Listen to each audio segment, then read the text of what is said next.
Doing this action for so many hours would make him feel fatigued, but in reality, there was no problem with his body or his mind thanks to his incredible dragon power. Why did he do this? It was because he only has 98% control of his dragon powers. That is why he has been trying to improve, but it is very difficult because once 99% passes, he would have to have a higher compression on his own path. Each dragon needed to choose a path for his life. Sky, earth, water, fire, light, darkness, wind, etc. It was better to call them elements to tell them roads, but they were named as elementary paths because once you choose that decision there is no turning back. Everything will depend on how much dragon power you can control. He obviously had the path of the abyss. A road full of infinite darkness, something that tormented his heart, but he repressed it inside. He opened his eyes slowly and perceived the entire environment of the room. In this room there were many beautiful decorations. But Yukio ignored those decorations when his eyes were fixed on a woman who was standing a little farther from her bed while watching him. Yukio, were you there all this time?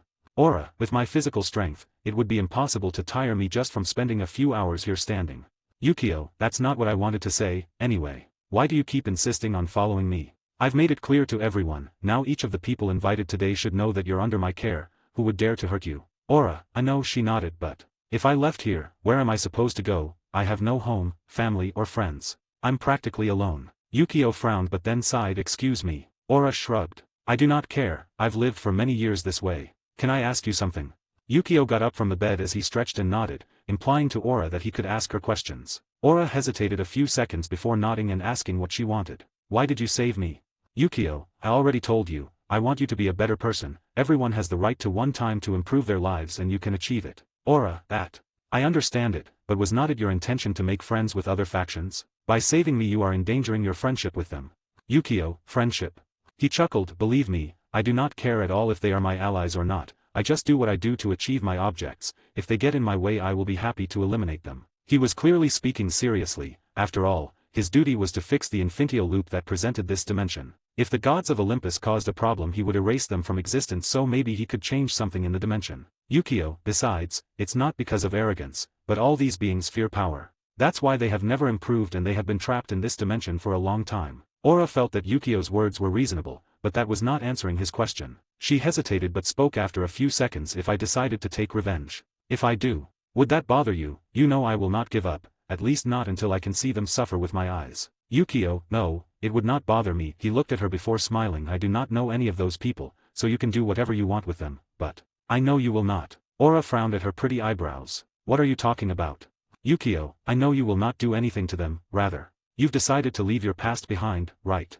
Aura does not deny it, but she did not accept it either. She just looked at Yukio before looking away. It's not your problem. Yukio just shrugged as he took a few steps towards the door of the room. He planned to take a walk to refresh his mind. But he stopped at the door before turning around. Yukio, even though I know it's not my problem, I also know that you've been thinking about leaving behind your past. I will not leave it that way. I will give their respective punishments to those who intimidated you. After all, now you are my small subordinate, right? He opened the door and left while leaving those words behind. Aura looked at the door ajar with some confusion. She did not understand why Yukio had said that. She had planned to leave her past behind but still maintained the thought that it was not fair that she suffered and the others left without any problem of all this. But listening to Yukio say that he would take this matter of revenge into his hands, she felt that this man was not so bad. Aura looked at the room a few seconds before she left, running behind Yukio. The guests who were taking a walk through the mansion turned their eyes towards Yukio when they saw him walking slowly through the halls of the mansion. But none of them dared go to chat with him. After all, almost nobody could figure out what kind of man Yukio was. Sometimes they noticed arrogance coming from him, in other occasions Yukio was kind and careful but also ruthless. None of them knew if it was safe or not to give a friendly conversation at this point. Of course, these thoughts were only among some because as soon as Yukio took a 5-minute walk, a group had already surrounded him. Issei, you really gave a good presentation. Was not it a little overboard? The first to speak was Yukio's brother. Yukio looked at him before shrugging his shoulders. If I did not do it like that, they would not pay attention, and you know it. Issei nodded because he knew that Yukio's words were true. Yukio, leaving that aside, how's your training going so far?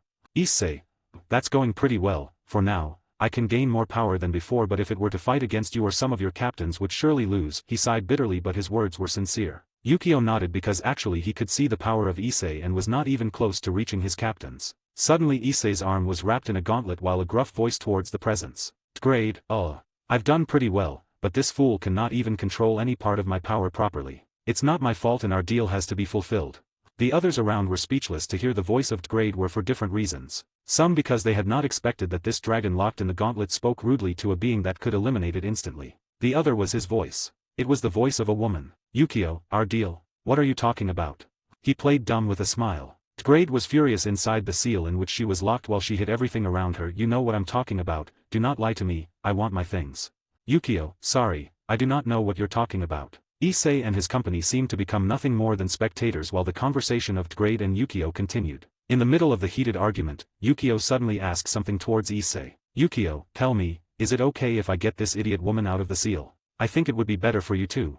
All were left speechless by what they just heard. Issei was speechless and did not know what to answer, but the most silent was DxD. Those words said by Yukio made her freeze immediately while in her hands she held a pillow that plans to hit the ground. She had even ignored the part where they called her idiot while she was stupefied. Previously, Yukio and Kurika gave her many interesting things like computers or electronic things, even a bed which had made her very happy. But now hearing that Yukio could get her out of this seal where she had been locked up for many years alone, she felt immense anxiety and happiness while waiting for Issei to respond properly. Issei, be well. That. Are you sure about that? Yukio, sure, why should we keep her locked up? That woman could not do anything wrong, is not that right? DxD, yes. I would never do anything bad. Say yes. Everyone rolled their eyes if she had not done something wrong. So why did they lock her up? Do you see others as fools? But nobody said anything. Issei looked at Yukio seriously before sighing. Well, you can release her. Suddenly he felt an immense power emerge from his gauntlet and he knew that DxD was excited. Yukio, tomorrow I'll be free and I'll take care of that. For now, you should continue training. Issei, good. Because they had not had much time to talk, they used this time to talk some things to each other. Katace, who was behind Issei together with Murayama, looked at the scene of both brothers and smiled placidly. Since she became Issei's girlfriend, many new things were presented in her life, but she was not happy with that because her boyfriend was sad all the time because of the loss of his brother. Now when she could see her boyfriend chat so cheerfully with her brother who came back after so many years, she felt that soon things would change for the better. Murayama, we should go. The words of her friend took her out of her thoughts. Katace turned her gaze to Murayama to see her. Katace, are you still thinking about that? Murayama, that does not matter. How about we go? Katace looked at her before sighing and took a step forward. Murayama, wait, where are you going? Katace, I'll have a chat with him, you just wait. Murayama, no need. But it was too late. Katace was already standing in front of Yukio with a lovely smile. Yukio and Issei stopped their talk while now they looked at Katace without understanding her smile. Issei, Katace. Katace looked at him and smiled even more sweetly. Could I have a little chat with Yukio Onii?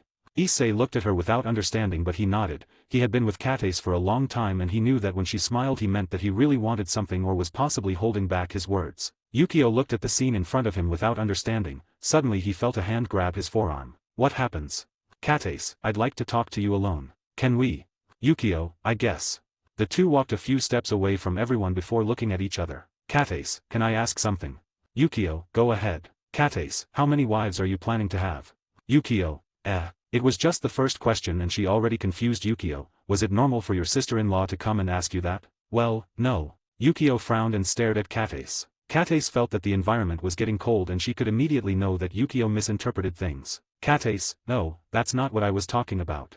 I really want to know, not for me. It's you dash. She could not finish speaking when Yukio stopped her. Enough, I really understand your words. Let me tell you that I really did not think my life had more than one wife, but things are not as one thinks. One day things always change and that's what happened to me. I fell in love with them all. He continued while he sighed. Although I can sound hypocritical, I fell in love with my current wives and I accepted all my characteristics while I also accept their facets. I do not know how many more I will have and should not be your problem. The problem is mine alone, is that clear? Katace did not expect this kind of change of attitude in Yukio. She did not think Yukio would talk to her in this way because they had been friends before when they were little. But she remembered that when she met Yukio, they just gave each other little phrases. There was no real friendship between them. Katace, I'm sorry, it was not my intention to say that. She apologized as she felt that she should not have taken this lightly. This man was no longer just her boyfriend's brother. If not now, he was the Fairy King, a man with an incredible character and power on his shoulders. Yukio looked at the restless reaction of Katace. He knew that he had exaggerated a bit,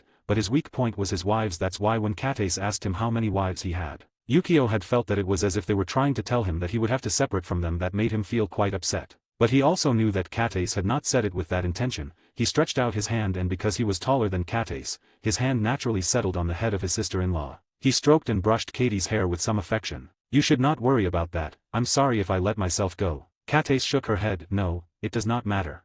Yukio nodded and under his hand, also, I know what you came to tell me. Katace, oh, do you know? Yukio, I have sensitive ears, you know. Katace chuckled. Yeah, that. I forgot.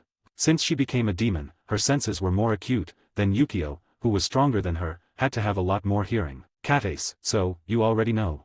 She asked doubtfully. Yukio smiled mysteriously and with his finger pressed Katace's forehead, and what do you think? At least you should tell her that she could do it. Katace blushed because she had betrayed her friend Murayama so easily before Yukio. She did not know if she should tell this to her friend or she could die of shame. After thinking about it a little she looked into Yukio's eyes. Would you accept her? Yukio, would she accept me? Katace, huh? Yukio, you know, I have many wives and between them, they always divide their time to be with me, would she support that? Katace, I do not know. Yukio, there you have your answer, besides. I have not even been able to have a talk with her in many years, do you expect me to have any feeling for her? That's no. I only know her by sight and we've never spoken a lot, is not it? Katace, that's true.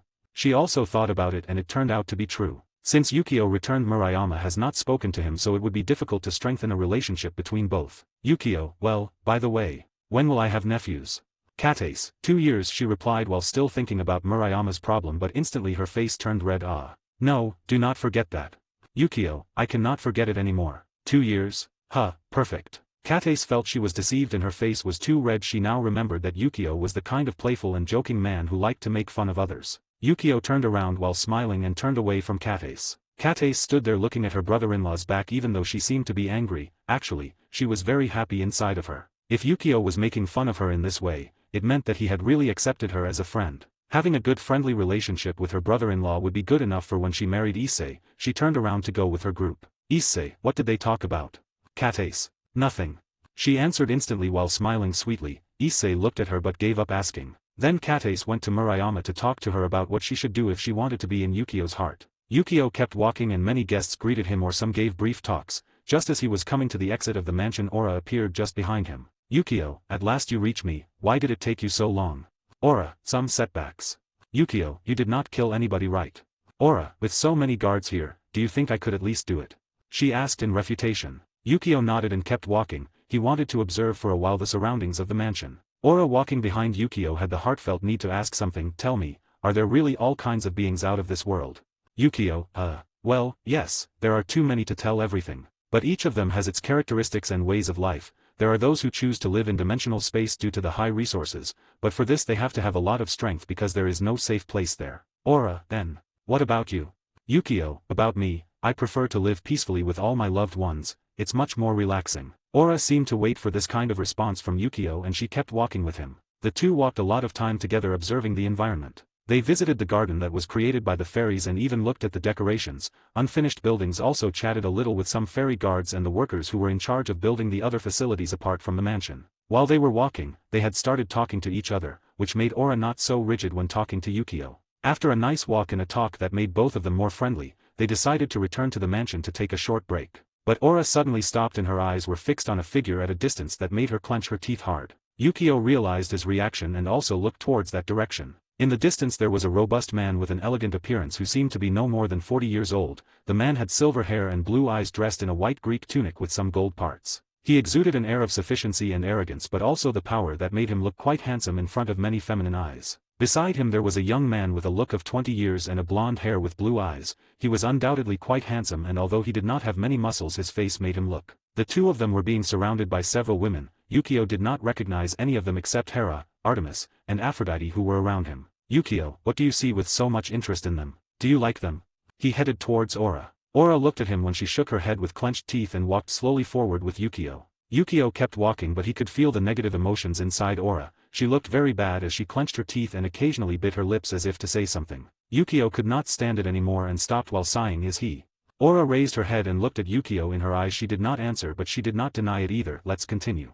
Yukio, it took away the desire to keep walking. I think I'll take a seat there. He was obviously pointing to where those two men were meeting. Aura looked at the indicated direction and she immediately got in the way. It does not matter. Let's just go, you do not have to do that. She did not want to cause problems now. She wanted to leave her past behind, but also watching how that man laughs with happiness while she had to live a miserable life made her feel full of anger, but did not want to abuse the care of Yukio. She had already noticed this man Yukio was not really a bad person, just that many did not know him well. She could see that this man was kind enough and always looked after his own, also seems to have a very soft heart. Yukio for her was like ice and heat at the same time, something quite strange. Could be ruthless but also kind, was like two people in one. But Aura does not dislike that. She wanted to leave things behind and be a better person. As Yukio had said, everyone has the right to improve, and that is what she wants now. Yukio looked at Aura's face that seemed to hold back tears, and he used his hand while rubbing Aura's head, as he usually does with his wives or his daughter. Aura did not stop him, and she gradually calmed down due to how satisfied she felt from Yukio's warm hands on her head. Aura, are we leaving now? Yukio, have you ever felt satisfied with this world?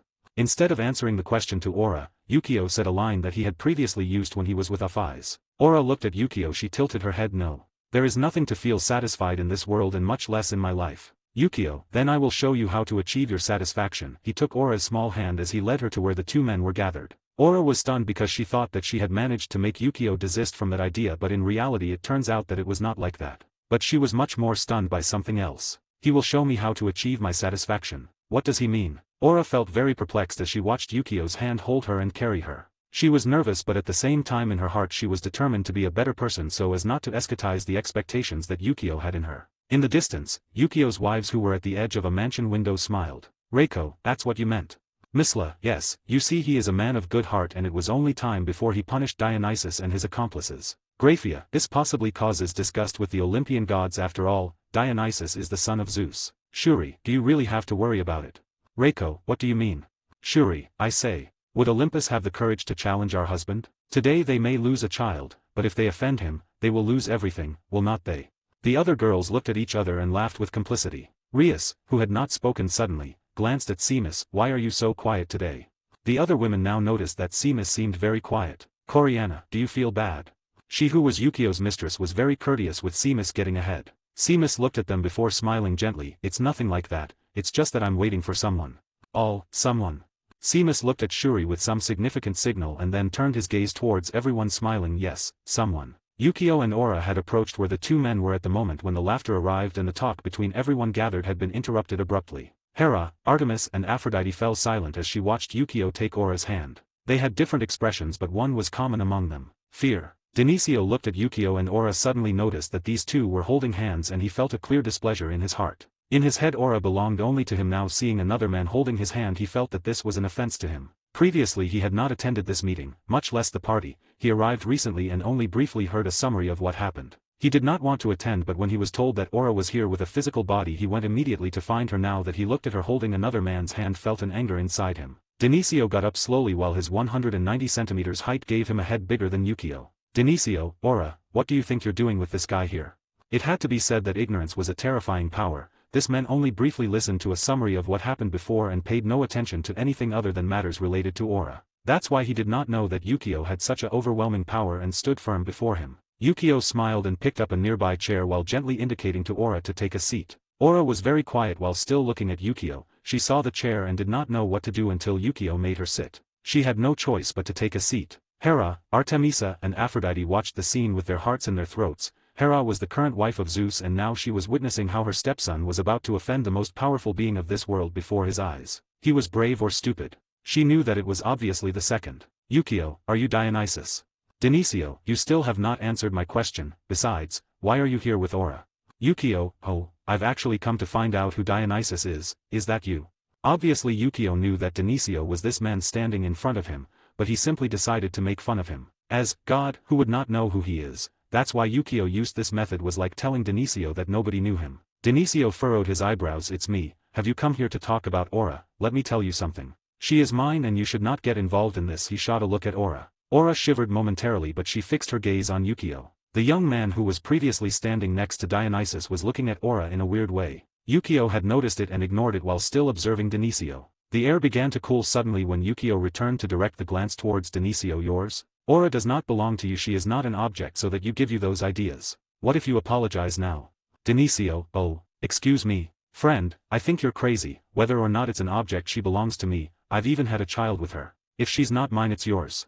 When those words came out of Denisio, Aura, who was sitting, bit her lips while squeezing her palms. She wanted to get up and fight, but Yukio pulled her by the shoulder while smiling. Yukio, son, and what does that matter to me? If you have one, then I will have 5 with her.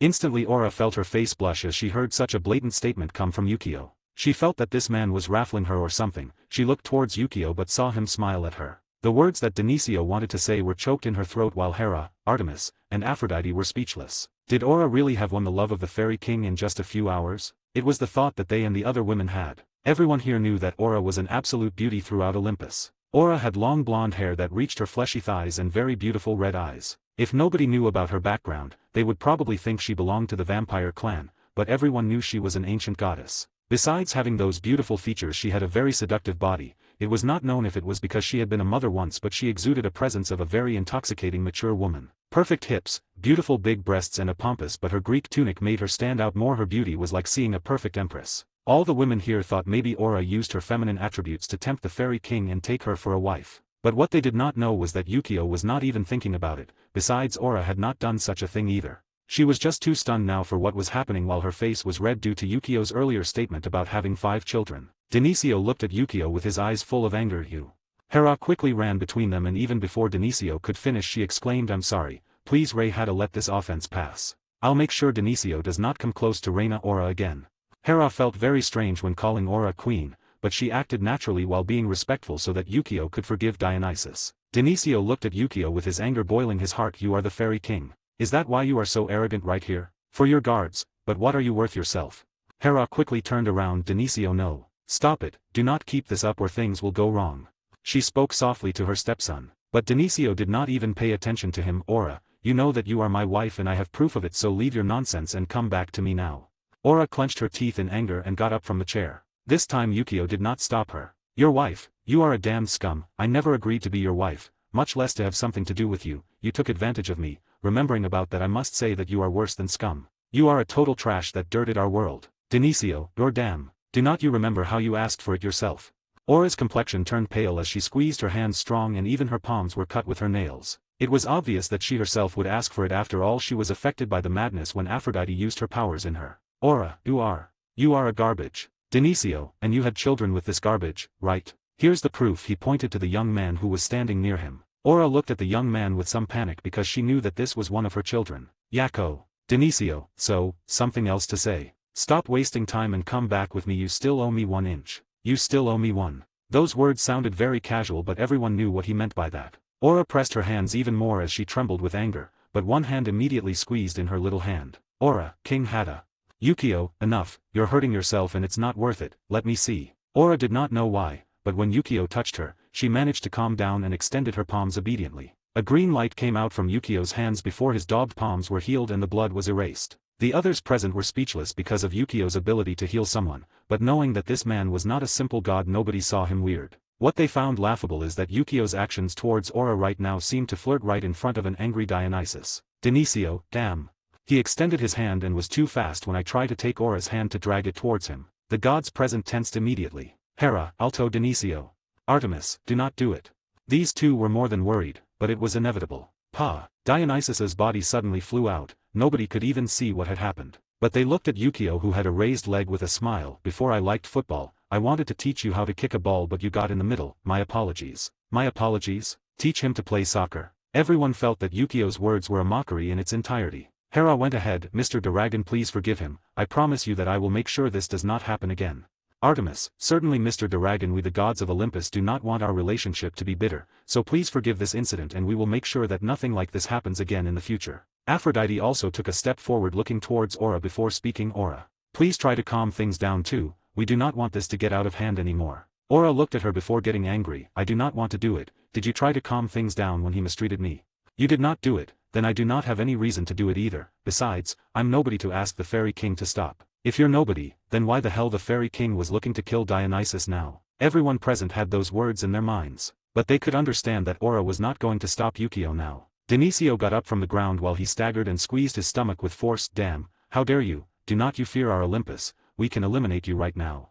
"Yukio, to fear Olympus? Ha ha ha, nice words, but even the dimensional Olympus has to treat me with respect. Before my eyes, what the hell are you? Dimensional Olympus?" Everyone got confused, but they just discovered that there was an Olympus, and to be there in the dimensions it had to be quite powerful. "Denisio, what the hell are you talking about? I'm going to kill you today." He quickly charged against Yukio. Swoosh. But suddenly a whistling sound in the air was present. Denisio quickly shot back with panic. Crack. A golden trident got stuck right away, and then several people arrived. A man with a corpulent body took the trident in his hands before looking at Dionysius. Poseidon, what the hell do you think you're doing now? Dionysius, did not you hear what this man was talking about? He's challenging our Olympus in front of our faces. A beautiful woman holding an halberd one made of gold and a golden shield stepped forward while furrowing her eyebrows. Then you say you are fighting against Mr. Dragon for the honor of our Olympus? How strange, we were informed that you were fighting for Aura. Dionysius, that. Possessed, enough, we do not want to hear your excuses, leave this and apologize to Mr. Dragon, we do not want to incite a war. Dionysius was puzzled. He frowned his eyebrows as he looked at Yukio with disgust. Clearly he was not going to apologize to anyone. Suddenly lightning was present in the night sky when it went towards the earth and transformed into a man with a big beard and white hair. Zeus, really? You really are good, Dionysus. Dionysius, father. Zeus, I'm looking for a way to not offend Mr. Dragon and you come and offend him. You really are excellent.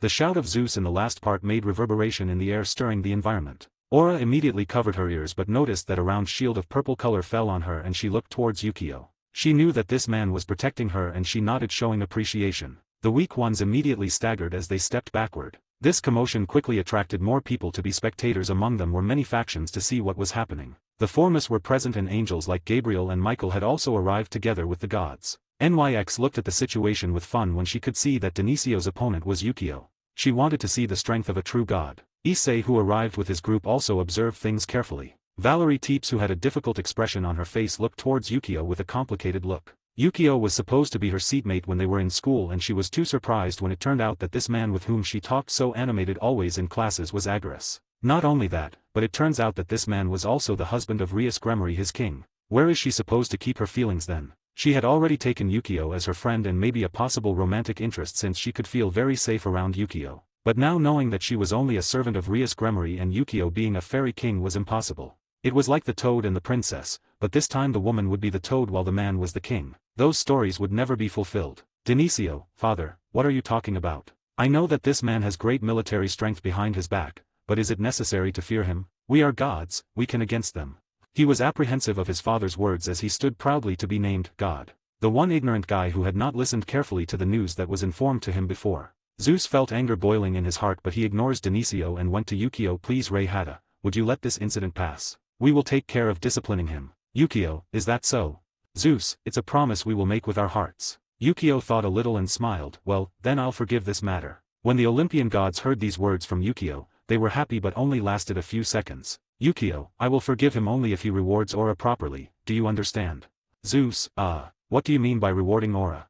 Yukio shrugged as he took Aura's hand and put it in front of him. I do not know, she'll tell you everything. Aura, who was ahead, was nervous right away. She had nothing specific to ask as compensation. Also, what she had lost was impossible to return. With some discouragement she looked at Yukio. I have nothing. Nothing to ask. Yukio, nothing, come on, there must be something you want to recover. Aura was thoughtful until she remembered something and looked at Zeus. I want my bow. Obviously, she was talking about the arch she used to use when she went hunting with her friends. She really did not want it because she had some feeling for the arc, it's just that now she remembered that she did not have any useful weapons in her hands now. His plan at the moment was to become stronger in order to maintain the expectations that Yukio had in her, and for that she needed a good weapon like her old bow. Zeus was hesitant.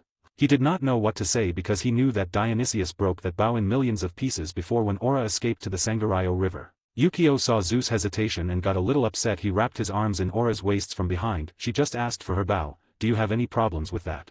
It was clear that he was using this intimacy to make these Olympic gods believe that Aura was now his wife. Aura was very flushed but also understood why Yukio did it and did not take it away. Besides, she was already a mature woman. Thing like these would not make her behave like a girl. Zeus was about to tell Aura that the bow was broken, but seeing the action of Yukio he knew that this was going to be a big problem. Arco. That bow is too old for Ms. Aura. What if we give you a better one than the old one? He had even changed the way he called Aura, but nobody said anything because this was pretty understandable. Aura, another bow. Zeus, yes, wait. He turned around and with his eyes, he looked at the gods of Olympus before seeing his son Apollo. The way to the give me your bow. Apollo, what? Zeus, give me your bow, also your arrows. Apollo, father, but it's my bow. Zeus, not now. He immediately took away the bow and arrows, leaving Apollo speechless. Athena looked at Apollo and chuckled. Yukio looked at the scene and also laughed before speaking. Oh, and I want that halberd, it's pretty beautiful. Athena choked while pointing her halberd. Wait, Mr. Dragon, are you talking about my gun? Yukio, yes, is there a problem? Athena, no, please, take it. He gave it to Zeus as she looked at Yukio with an expression of an intimidated woman. Apollo, who watched what happened with his sister, started to laugh at her. Athena's pretty face turned red, shining with embarrassment because she was laughing at Apollo, but now things changed. Artemis, Hestia, Nemesis and Aphrodite, who were meeting each other, now covered their mouths while trying to contain their laughter. Athena looked at that and it got even redder as she hid behind Poseidon. Yukio received the golden halberd while Aura took the bow and arrows in his hands. Zeus, do you like this arc? Aura looked at the arch and nodded, knowing that this bow was much better than his previous weapon. I accept, thank you for your thoughtful gift. Those words were meant to outwit Zeus, but Zeus nodded without any problem. Dionisio in the distance gritted his teeth while he was planning to find a way to take Aura. Yukio suddenly raised his head to the sky while furrowing his eyebrows. I guess it will take a little more time. He muttered under his breath and then averted his eyes to Dionisio and smiled. Well, I'll take this as an apology. But that guy seems to still want to plan something, right? Zeus looked at Dionisio, who seemed lost in his thoughts in planning something against Aura, and became angry. Zeus, I'm Mr. Dragon, I promise you. Mr. Dragon. He suddenly stopped when he noticed that Yukio had disappeared. Everyone was equally stunned. Aura had also disappeared, and then everyone realized something. Now the two of them were standing in front of Dionysus. Aura had a confused face of how she could move up here, but she looks at the arms that were still hugging her and she knew that this man must have done something. Yukio released her and walked towards Dionisio, who was now looking at him with hatred. Damn, what else do you want? You took a bow and a very important halberd from my brothers. Why do not I give you my gun and you give me back my wife? Yukio, your weapon. No thanks, your weapon could not even use it before it explodes for my energy, so you can keep it. As for Aura, I will never give it to you. She is not my property nor yours. She can choose who to stay with. Dionisio, she. Pack. A slap landed on his face and he wobbled back. Dionisio, you.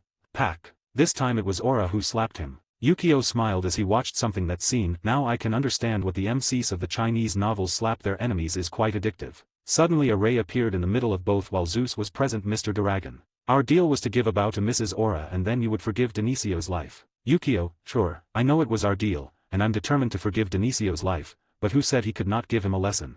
Zeus, that. He was nervous about the situation. Athena also took a step forward with the intention of protecting her brother. She even bowed. Please Mr. Dragon. You can hit him what you want but do not take his life, right? All the others were surprised because she instead of helping so that Yukio did not hit Dionisio. In fact, he only asked her not to kill him. But after thinking about it a bit they understood that it was impossible to change King Hada's opinion. That's why Athena simply asked him not to kill him. Yukio, you do not have to bow. I've already decided not to kill Dionysus. You should not worry. Athena nodded with compression and stepped back, looking at Yukio and then at Aura. Aura looked at Athena. There was no problem between them, so neither of them said anything to herself. But Aura could feel that Athena had some kind of resentment against her. Why does she hate me? Well, it is because I'm causing this to her brother. No, I do not think. Aura was confused. Poseidon watched the scene before also taking a step but stood next to Zeus. I'm sorry Mr. Dragon, but we cannot allow you to hit Dionisio. He has not done anything rash to receive such punishment. Yukio smiled indifferently. Did not you do anything? Let's see, the abuse of Aura. I also insult her verbally and even try to touch her right now. Do you want to die with the chance? Yukio's voice had become so cold that everyone worried instantly as they stepped back. They could feel that Yukio under that smile was somewhat angry. Aura looked at Yukio and she did not leave like the others. Why would she be afraid of the man who tries to protect her? Zeus, that was in the past. Even if you want to use that as a reference to punish him, that was long before you knew Aura. You cannot have a grudge with something that happened decades ago. Yukio, that's true, but I tell you a secret. Zeus, Yukio, I'm the kind of person who holds a grudge in my life for the slightest offense. Boom. Huge pressure was present from the body of Yukio. Only with this Aura could cause everyone to kneel. Even the Michael and gods were on their knees with sweat on their faces. Zeus had it worse since he felt that his knees were breaking because of the immense pressure while he gritted his teeth. Mr. Dragon. Yukio, yes. Zeus, we have never sought to put ourselves on their bad side. It was you who came before us for it. Do you enjoy abusing the weak? Yukio, He made a pensive expression before smiling. Actually, it's quite funny to see them suffer. Why are you too? The Olympic gods put dark expressions. Was quite obvious that everyone here took advantage of the weak. They as gods what things did not. Athena looked at Yukio hardly while the pressure was causing her to collapse. It was not only her, even Artemis, Aphrodite, Hestia and Hera were very sweaty as they gritted their teeth. It was obvious that Yukio was not the kind of man who would not kill a woman. Clearly, if someone were male or female he did something wrong he would kill her without hesitation. Heart cold, he lived in a war in a world full of corrupt beings. That he could smile was a miracle before all. Aura was not affected by the pressure because Yukio excluded her from it. She looked at him before she pulled the edge of Yukio's clothes. Yukio, yes. Aura, leave them. I really do not care anymore. I'm happy with what you've done. Yukio looked at her before answering. Are you satisfied? Aura, I am. Yukio, then smile. Aura, excuse me.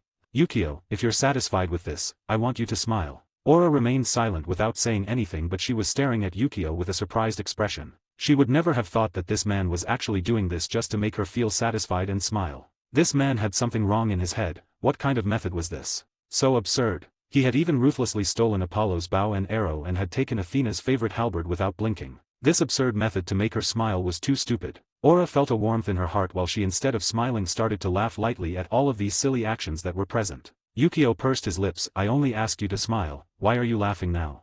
Aura, why are you strange? Yukio, the stranger is you who laughs so suddenly. Aura shook her head as she stopped her laughter, but her expression looked happy. Let's get out of here. I want to try this bow. She raised his hands, showing the flaming red bow that was formerly of Apollo, with a smile on his lips. Yukio was pleased to see that smile on Aura before his pressure was released. Yukio, then let's see who is better using a bow. Aura nodded and they both started walking, ignoring everyone as if they did not exist. Everyone turned away from the path as if Yukio were Moses and they the same Red Sea. Yukio, who was walking, suddenly made a gesture with his hand back, and then he continued to take Aura's hand. When he took Aura's hand, they both disappeared instantly as if they were ghosts. Boom! A sound knocked everyone out of their daze as they watched the body of Dionysus suddenly fly into the air and then fall heavily to the ground. Hera, Dionisio. She ran towards her stepson with fear. The others also followed her, and their eyes were surprised when they could see that Dionysio's body was filled with huge wounds all over his body. Broken bones and the whole face struck as if a flurry of violent blows had assaulted him. Zeus, sea-like. Poseidon, it was when he made that hand gesture. That man. Everyone's face went dark. A single hand gesture and all would end like Dionysus. That was the power of a true god. What nobody knew is that this was not even 3% of its true power, otherwise, Dionysus would be dead long ago. Hestia, Kai-a. Suddenly Hestia's scream stunned them all. Athena, what's up?